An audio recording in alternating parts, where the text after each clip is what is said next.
Welcome to the Materially Non-Compliant podcast. Here, we explore what it means to end or recover from an addiction and change your life trajectory outside of the 12-step disease model paradigm. We discuss the history and the psychology of drugs, addiction, prohibition, treatment, and more. You are not powerless. So I have Cheryl Stevens here with me today, and she's going to be sharing just a little bit about her story and her experience with recovery and the treatment industry and the entire movement here. Cheryl, go ahead. Well, thanks for having me on, Kati. I'm trying to figure out the best way to organize the story, and I think I'll begin at the middle. Well, maybe two-thirds That's a of the good way place through. to start. Two-thirds of the way through. I'm now I'm now 67 years old. So this started in my 40s. I have two daughters, and my oldest daughter was struggling with mental health issues, depression, anxiety, and started engaging in some self-harming behaviors, which led to drug and alcohol use and running away. And really, quite honestly, she was headed down a path that looked like it was pretty likely to get her killed. And as a parent, my protective instinct was pretty strong there. And her dad and I got a divorce around the time all this heated up. And so I was her guardian and parent at that time. And at one point, I just realized like I could not prevent her from running away because I had to sleep. And so if she was determined to run away and hitchhike, and she was at one point, she got on a bus headed for New York City all on her own. Wow. The first time she ran away, she didn't even take any money with her. She found other ways to get money. Use your imagination about what young girls who are engaged with drugs do to get money. You can probably fill in the Right. blank. I mean, there was therapy, there were some short-term hospitalizations and things for her. And it was just escalating and getting worse. And initially, I went with a psychiatrist recommendation to send my daughter to a treatment center in Virginia. And it was, I mean, I didn't know anything about anything Right. at this time. I didn't know anything about recovery or treatment. And so I was just listening to the professionals. She had a psychiatrist, she had a therapist, and they were recommending inpatient treatment. And I said, well, what do you recommend? And well, we don't really know. And I'm like, well, I don't really know. Then they suggested this place in Virginia, and we enrolled her up there. It was for 4 months, but it was indoors, linoleum hallways and fluorescent lighting. And I got the sense pretty quick that these kids were being warehoused without really any kind of a program or anything. I mean, she was relatively safe, but she was still managing to smuggle in drugs, and it was a mess. And so I took her out of there against her father's wishes, but I knew in my heart, I knew intuitively she was never going to get better there. There wasn't really anything going there that was helping her. At the same time, I had not started in my own recovery, but I was at the time as a professor, a person who's invested in research. I decided to research on my own and to find a good treatment center. And I started looking at outcomes and, of course, the insurance. We had insurance that actually covered 18 months of treatment for her, which was pretty incredible. I had to manipulate a few things, but I got it done. I was pretty good at that. But this place was actually right outside the Smoky Mountains National Park, and the kids lived in cabins outdoors, and they didn't have electricity. They had to do a lot of things for themselves, but they did have meals and 24-hour nursing and an on-site psychiatrist and groups and a lot of outdoor type activities. And I thought, well, at school, there was a school there. And I thought, surely this will be better.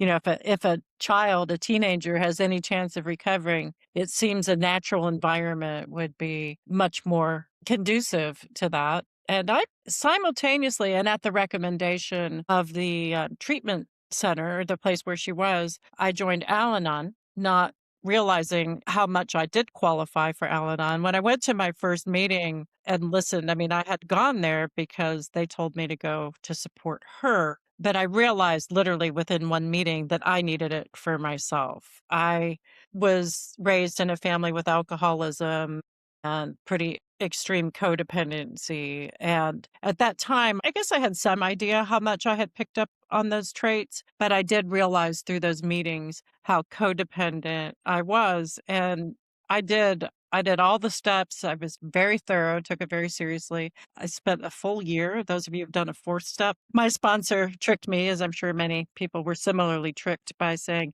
make a list of all your resentments. And as a person who very much had a victim mentality, I had like a whole long page of resentments. And then each one had to be analyzed. And we used the AA style four step. And Hmm. she did it with me. And it literally took a year of weekly meetings to get through that. But I worked really hard and I picked up a lot of tools. Some of my key takeaways from Al-Anon, I did realize that by doing things for my child that she needed to do for herself, that I was harming her. Enabling or too much helping, rescuing behavior was not helping her. And in that sense, I was much better prepared to support her when she graduated from her treatment program. We were doing whatever in Al-Anon, and I was saying something to my sponsor about something that happened in my childhood. And she said, oh, we don't need to worry about anything in your childhood. The only stuff that matters is after you were 18. So I thought, Yeah, okay, because this that's where our nervous system comes from. It's like, that's where our nervous system comes from. Come to find out later that it certainly wasn't true for me. What mattered for me personally was what had happened in my family of origin. And starting in infancy, my nervous system was conditioned to become codependent, to rescue, to be overly responsible, to people please, and make myself invaluable to others in order to have people like me. And what I learned later, and I'll talk about that in a minute, but I've been in the Adult Children of Alcoholics and Dysfunctional Families program for about 4 years now. And underlying all these adaptive behaviors, codependent behaviors, which wreaked havoc in my relationships, was it just this deeply held belief that there was something wrong with me.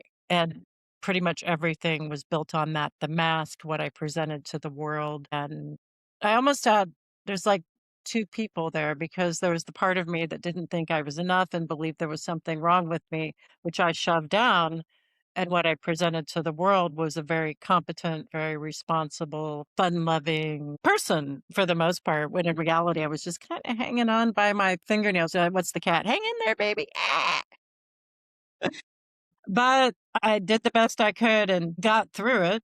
And my daughter did graduate from high school and she left the program and came home and she was in AA, Alcoholics Anonymous, and NA. I went to a lot of meetings with her, especially while she was in treatment. She'd be home for visits, and so I was always at those meetings with her, starting to get exposed to some of the substance abuse recovery meetings. And I have to say, at that time, 20 years ago, I heard everything they were saying, and I just believed it was all true. That addiction was a disease, that if she used mind altering substances, she was going to face jails, institutions, and death. And this was a life and death situation. So you just need to do everything that you need to do. I remember in particular going to one NA meeting, and she's probably 18, maybe 19, but there was a person speaking that brought up there was a man in this group that had 30 years sober and just like 2 weeks before had gone out, as they call it, drinking and drugging and ended up dying. And so they like throw in that fear factor, like, you better do what we say or this is going to happen. You're going to die. And so there was a lot of fear based motivation in that program. But at that time, I didn't question it.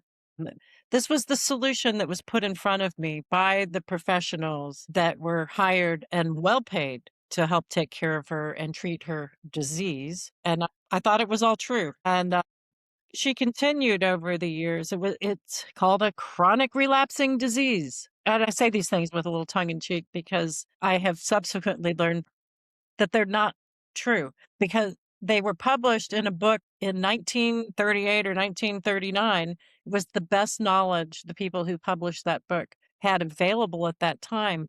But we know so much more now in the year 2026, or even, really since the year 2020 or 2000. I don't know when we started to really learn more of it from a what I would call a trauma-informed approach to addiction. So, I'll just, like, fast forward through my own life a little bit. I mentioned problematic relationships. I've been married and divorced 3 times. I married a lovely man after I divorced my daughter's father, and that was all happy and well and good until and he was in recovery from substance abuse addiction, and then he started using opiates for chronic pain management, and his addiction became very active. And as his addiction escalated, my health was already declining. I was diagnosed with Lyme disease and had to leave my career on disability, so my health was kind of in the tank. But combined with that, as his addiction came up, my codependency level came up too. And there's a theory that I have that the older you get, sort of like the compiled effects of all this trauma and all this dysfunction were just causing havoc in my nervous system. Like I just got stuck in anxiety and fight or flight. During COVID, I hit a point where we had just had to move into this new condominium and I just felt really unsafe there. And I started having what I now know are PTSD symptoms. It manifested for me as uncontrolled rage. And it was, I mean, any noise, anything that startled me, I would just start screaming. I mean, literally, I was walking my dog and an electric garage door started to go up, and I jumped out of my skin and started screaming at the garage door. I mean, God forbid the dog would bark at a truck or something. That would set me off, or something my husband said. I would just start Yes. screaming. And it was really frightening for me because I literally had no control. I didn't know what was going on. And true to COVID format, I went online and found it wasn't even a psychiatrist. It was like a physician assistant psychiatrist or something, you know, little baby doc who prescribed some sort of horrible, some kind of mood stabilizer medication. I don't even know, but I took it hoping it would help me sleep because I wasn't sleeping. I wish I'd had the kind of depression that I could sleep. But so I'm having all this uncontrolled rage and I take these drugs and it made me completely flat. I just disappeared inside of that. And I took all that rage and turned it inward and stuffed it down. And I became severely depressed, like barely could get out of the bed depressed. And all I could do is read novels or watched movies. I literally couldn't do much of anything. I could get up in the morning and walk my dog. So that was the dog kind of kept me anchored to reality. Bless his little heart for, you know, lying in bed with me for days and days on end. He did get his walk once a day. And I had a lot of suicidal ideation and it went on like for about a year and a half. And it was really, really difficult. And I have Lyme disease and I was being treated for that. And I had some other friends. I lived in Utah at the time who I met through this Utah Lyme Disease Coalition. And one of them was getting her master's in social work and working at a ketamine therapy clinic. And I decided, was so desperate, like if something doesn't change, I don't know if I'm, you know, going to be able to stay alive. And so I went and got clinical ketamine treatments. Wasn't a very good clinic. The therapist was not a good enough therapist. And I don't know how much it helped me, but it did break the patterns a little bit. And I got the idea in my head from my friend, her name was Danielle, that a group of us got together and we decided we were going to grow our own mushrooms and use psilocybin therapy to treat our trauma. And that was going to help our Lyme disease. And it might sound crazy to somebody out there, but I literally felt like I had tried everything and I didn't know of anything else to do. And I'm also a pretty big risk taker. So it's like, well, I'm willing to try it. I just really wanted to get better. And I started doing ceremony with these people in a group setting. And we did some work with a shaman that was like through Zoom again because of COVID. And I started to uncover a few things. I mean, it was rough. There wasn't maybe the best facilitation, but it was good enough. I got enough help that I started pulling out. I got a therapist who was maybe barely good enough. She didn't mention PTSD. Like I had to kind of figure some of this stuff out myself. But I got better enough to realize I needed to leave, divorce the drug addicted person who wasn't willing to get treatment. But what happened, I was doing better, but then the depression started to creep back in. And I was physically dependent. I don't want to say addicted because I used the medications as prescribed, but I was on oxycodone, 60 milligrams of oxycodone a day, 4 milligrams of Xanax a day, and Ambien every day. And I'd been on them for years. And for anybody who's been on those medications, the physical dependence is just brutally strong. And I talked with my doctors about wanting to get off of all these. I knew intuitively, like, this stuff is not doing me any favors. I need to get off of it. I did not get much support from my medical doctors. The Xanax guys, like, you just need to keep taking it. And the oxy prescribers, like, well, you could try, stepping it back. What I know now, what I needed was an actual medical detox support. But what happened instead, I slipped back into this really dark depression because I tried to take myself off the drugs, and that played mental havoc with this already fragile, just recently severely depressed brain. And I became even more depressed. And I did end up trying to kill myself, which that suicide attempt landed me in a mental hospital where they took me off all those drugs very, very quickly. And I went through a miserable detox without much detox support. But it did do one thing. I'd pretty much given up and decided things were hopeless. But what I realized is there was something a lot worse than being dead, and that was being in a mental hospital. It was truly, truly horrific. And so even though I was still in pretty major withdrawal, I was able to get released after getting medically safe off those medications. And one of my daughters came, not the one who was in treatment, but my other daughter came and helped me get moved into Austin, Texas. And I just got my apartment and sat there and ate ice cream and watched Netflix for like 5 weeks until I could start having some semblance of functioning. And then I learned that people deliver groceries and food and things to your house. So that worked out pretty well. Meanwhile, at that time, I had started in the Adult Children of Alcoholics program while all this depression and stuff was going on, because I had some idea, getting an idea this might be a thing, that my family of origin with the alcoholism and codependency had probably caused some problems. I had no idea how deep they ran. So I started, but I didn't stick with it. And again, during COVID, wasn't an easy time for a lot of people. But then when I came to Austin, coming off of this wretched drug withdrawal experience, and I made a decision. I didn't really have a higher power I was depending on at that time, but my daughters loved me and wanted me to live, and I decided to make them my higher power, that if they wanted me around that much, that I would try to do it for them. And so that was enough to get me started. I was able to start going to ACA meetings on Zoom daily. And I also joined Alcoholics Anonymous and Heroin Anonymous. I'll call that my addiction period. I definitely had problem drinking behavior, probably some alcoholic drinking behavior. And I was in AA, clean and sober, and Heroin Anonymous, clean and sober. I did the big book. I sponsored in accordance with the big book. But at that point, I mean, I'm in my 60s, and I've had a bit of education and training. And while I was in that program, this time I didn't necessarily drink all the Kool-Aid, as I call it. I was like, well, I don't know about this and I don't know about that. And I had a sponsor who was very flexible with me. Like when I did my fourth step and going into the amends, I had a whole section of people. I said, this group, these are ACA amends, and I'm going to deal with them when I do my step work over there. I just set them aside rather than, because I said, I'm not sure how to deal with this. And she was okay with that. So I didn't have like an authoritarian kind of thing. And the people in my AA group were lovely. It was a free thinkers agnostic group. So it trended toward the philosophical and a lot of tolerance for different viewpoints and ideas. So that was a very friendly home place for me. And I learned the value of community. And I had that family for my first year and a half. And I was sober. I had mentioned I'd taken psychedelics in Utah, and I didn't take any for that first 18 months in Austin. It was actually my therapist that suggested that I return to using psychedelics because she had talked to my therapist in Utah and she told her how helpful they were for me. And my therapist was even questioning, are you really sure you're an addict? I'm like, oh, yeah, I'm in AA, da da da da.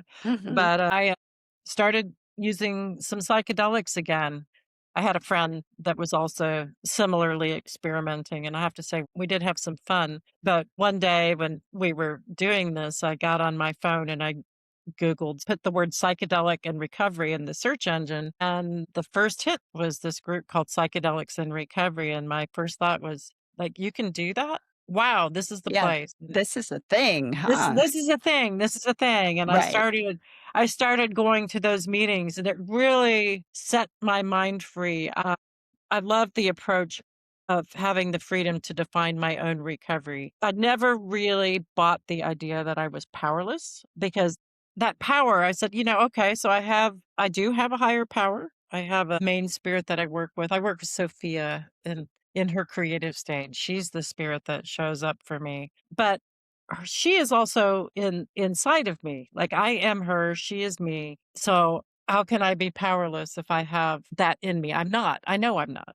And so I started to trust myself and make more of my own decisions. It's very suited to my personality anyway. And pretty quickly, I started realizing I'd listen to people share in the AA meetings, and I mentioned toxic shame earlier and the belief that there's something wrong with this, and my awareness of that and the impact it had had on me in my development and all of these traits I was carrying. I'm like, okay, this is a big thing. And so I start hearing the language in AA. First of all, you have to take a white chip and say your name for the first 30 days you're in sobriety, stand up and say, it's me.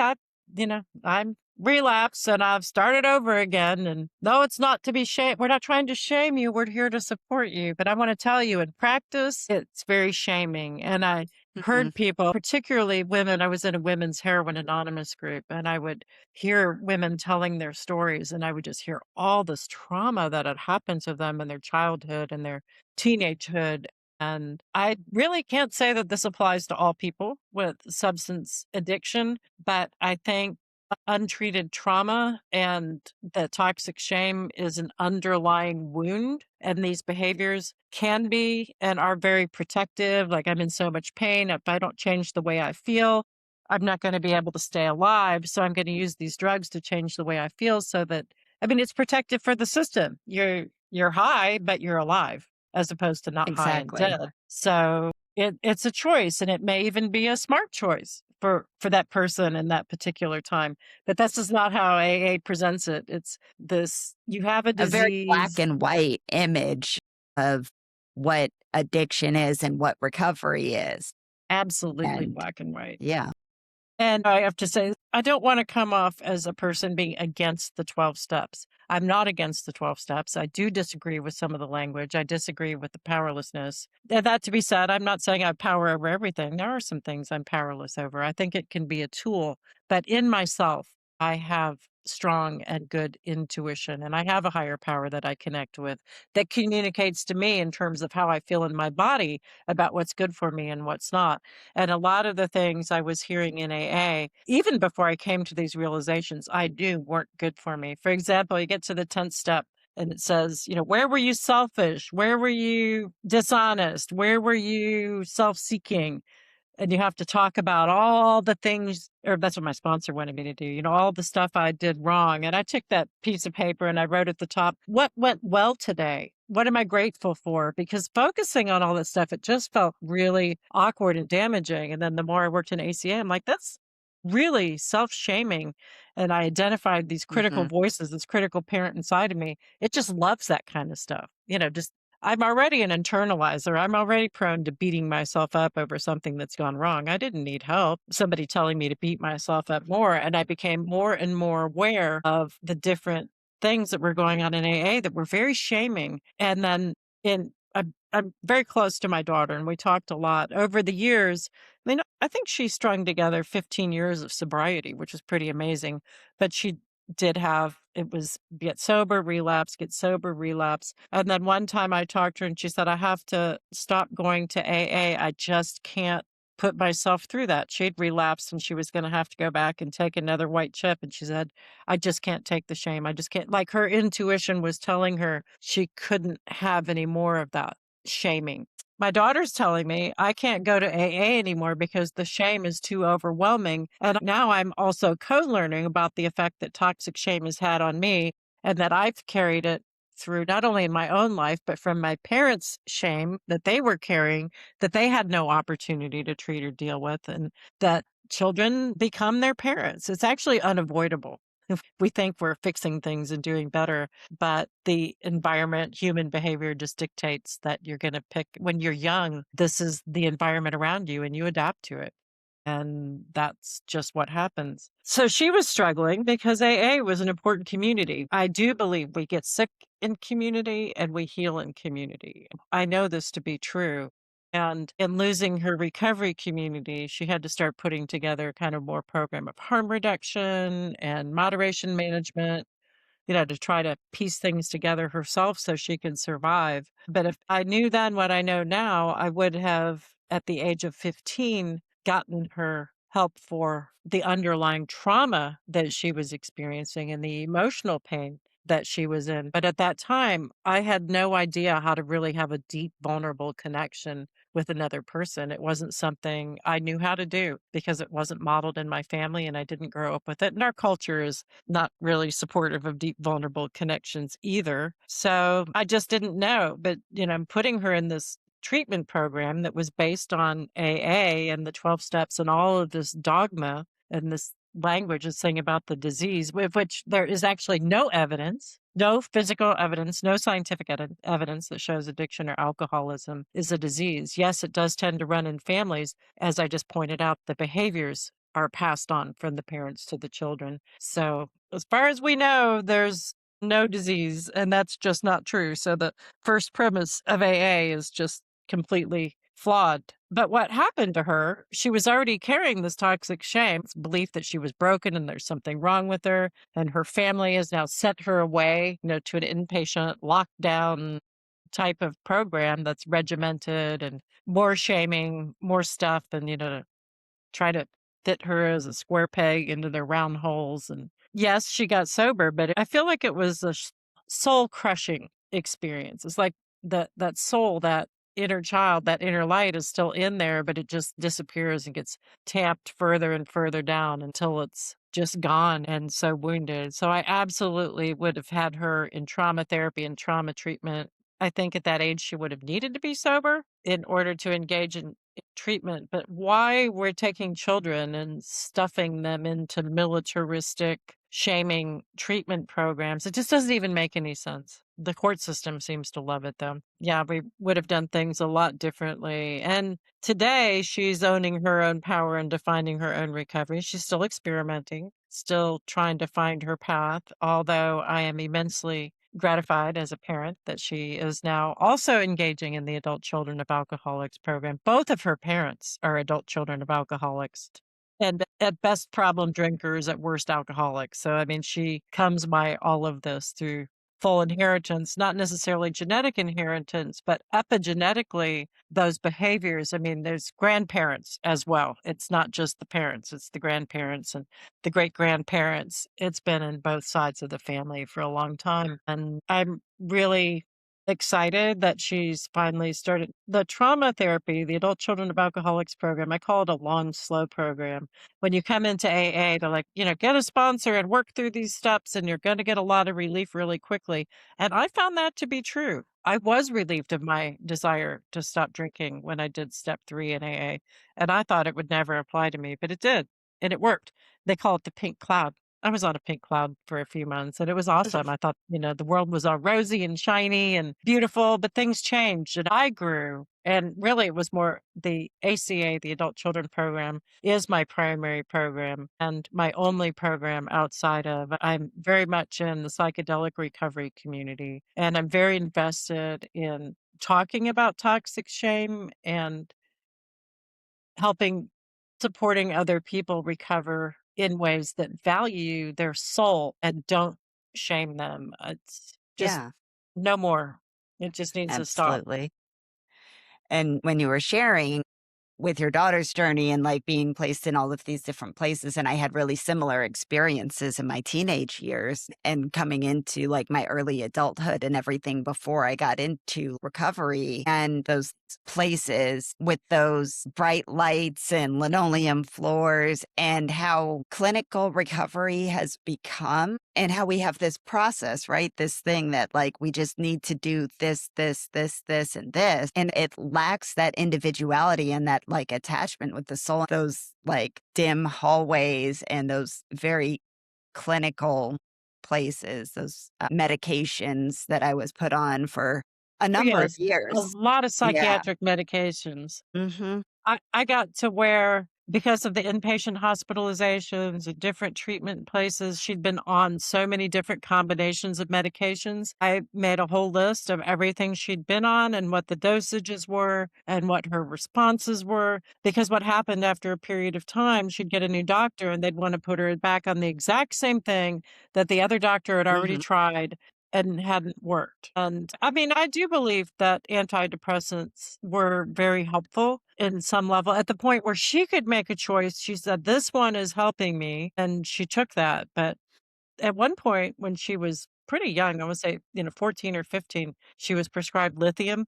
I have a grandfather that had Mhm. bipolar disorder, which we never disclose to people that she had a great grandfather with bipolar disorder, because the minute they hear that, like, oh, she has bipolar too because her great grandfather had it, they start looking for symptoms and look for that label and they'd put her on lithium. And she looked at me and she said, if I have to keep taking this, she said, I will kill myself.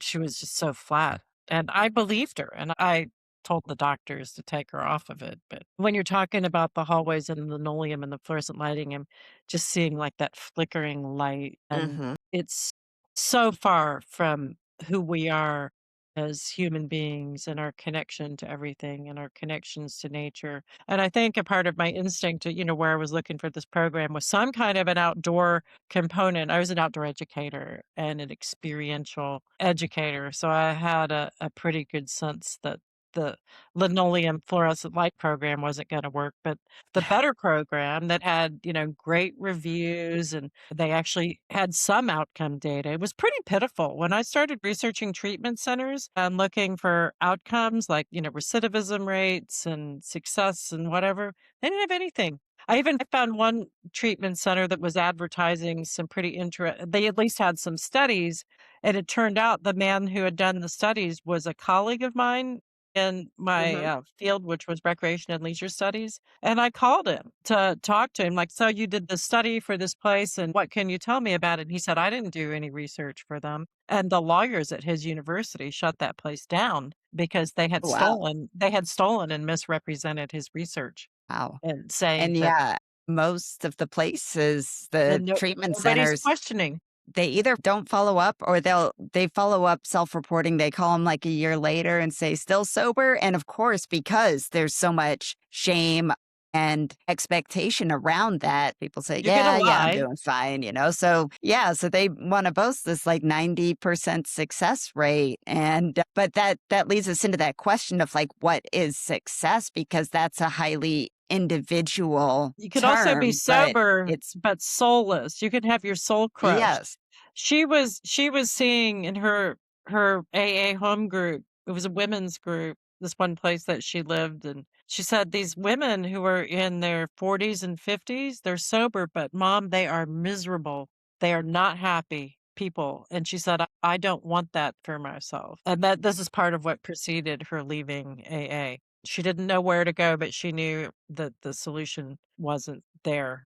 And I've supported her. But now that I know a fair amount about trauma and the effects of trauma, I'm able to support her completely without judgment of anything and hold that space. And it's been really beautiful because as I heal from my trauma, sometimes we can talk about things we both experienced or shared experiences of things that happened in the family and the impact they had on us. And also now she'll disclose, now that we're more vulnerable with each other, she'll disclose the bullying that she experienced that she didn't feel comfortable talking about when she was a child. It was dysfunctional families operate on a don't talk, don't trust, don't feel rule. And it's like the air you're breathing, or if you're a fish, the water you're swimming in. It's your environment. It's all you know. You think that's how families are.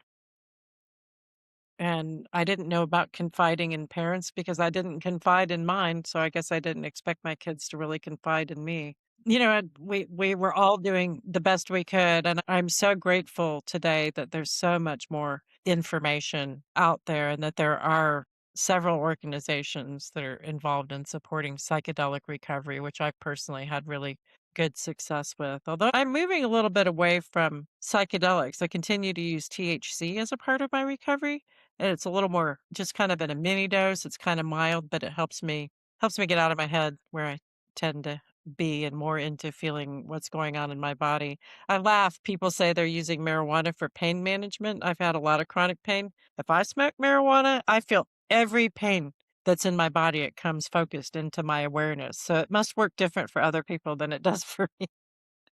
Yeah, But and it it's helps me with funny. trauma because the pain is often Mhm. related to something I experienced, and it can help me access the memory or whatever it is I wanna work with. So I'm using less and less on the psychedelic side and more in, like, ceremony and ritual that don't involve anything more than a little bit of THC, and a lot of connection with spirit or spirits. I'm an animist now. I believe everything. We talk, you'll hear if you hear a shaman's prayer, they talk about the plant people, the rock people, the four-legged, the creepy crawlers, the fin, the fern, and the winged ones, that everything is connected, everything has souls, even the rock people. There's all this sentient energy around us. And so I have spirits and only one main one, but then there's lots of other ones that help me. So if anything, I'm more and more connected to spirit over time, and certainly not even remotely religious.